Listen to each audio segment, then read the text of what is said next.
नमस्कार स्टूडेंट्स, आज हम एक इंपॉर्टेंट कंसेप्ट डिस्कस करने वाले हैं गुडविल चैप्टर के क्वेश्चन का। आइए जरा समझते हैं ये क्वेश्चन क्या कह रहा है हमसे।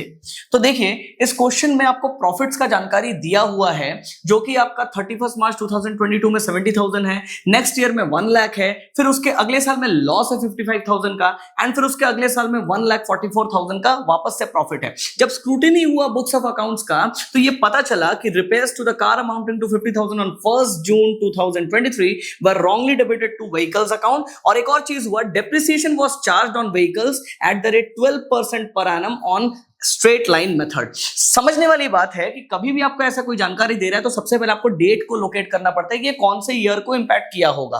तो 1 जून 2023 फाइनेंशियल ईयर 2023-24 का पार्ट है, यानी कि इस वाले ईयर को इंपैक्ट किया होगा। इस ईयर में क्या है, लॉस है 55,000 का, तो मैं इस लॉस को कहीं पर रिकॉर्ड कर देता हूं। 55,000 का लॉस है ये।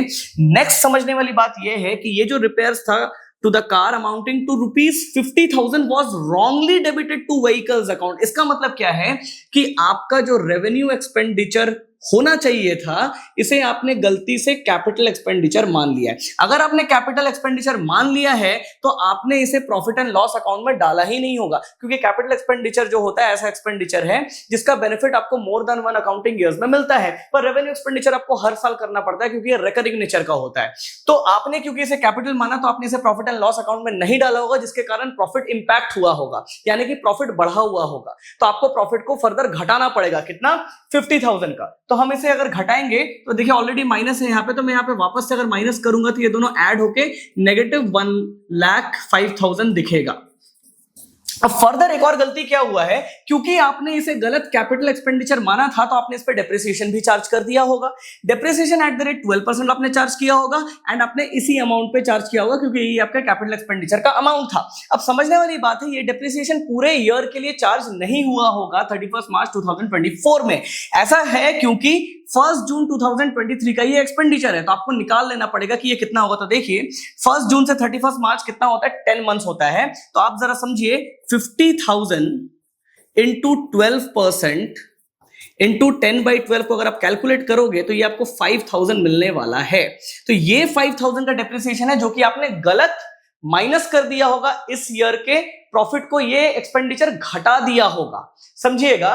तो हम लोग क्या करेंगे, हमें प्रॉफिट को बढ़ाना पड़ेगा, तो हम यहाँ पे प्लस 5,000 करेंगे। प्लस 5,000 करने के कारण ये नेगेटिव 1 लाख का लॉस रह जाएगा इस ईयर। अब समझने वाली बात यह है कि नेक्स्ट ईयर भी एक इंपैक्ट इसका कैरी फॉरवर्ड हुआ। ये इंपैक्ट क्या है कि भाई ये जो डेप्रिसिएशन है ना, ये अगले साल भी आपके प्रॉफिट को इंपैक्ट किया होगा। कैसे करके, कि इस ईयर भी आपने डेप्रिसिएशन माइनस कर दिया होगा क्योंकि आपने पिछले साल ही एक कैपिटल एक्सपेंडिचर किया था। अब आप हर साल उससे डेप्रिसिएशन चार्ज कर रहे होगे, तो अगले साल आपने डेप्रिसिएशन चार्ज कर दिया होगा। पर डेप्रिसिएशन चार्ज इस बार आपने पूरे 1 ईयर के लिए किया होगा, तो पूरे 1 ईयर पे डेप्रिसिएशन अगर आप कैलकुलेट करोगे तो ये कितना आएगा, अमाउंट अगर 50,000 है तो इस पे एक साल का डेप्रिसिएशन एट द रेट 12%, ये आपका 6,000 आ जाना है। आप कैलकुलेट करके चेक भी कर सकते हो। ये 6,000 अगर आएगा तो ये 6,000 आपके प्रॉफिट को घटाया हुआ है क्योंकि आपने चार्ज कर दिया है कैपिटल मान के। तो आपको इस प्रॉफिट को बढ़ा देना पड़ेगा with 6,000 rupees, and this will become 1,50,000। And फिर आप इन प्रॉफिट्स एंड लॉसेस को लेके अपने गुडविल के कैलकुलेशन को कर सकते हो। आशा करता हूं कि आपको ये कंसेप्ट समझ में आया होगा। Thank you very much.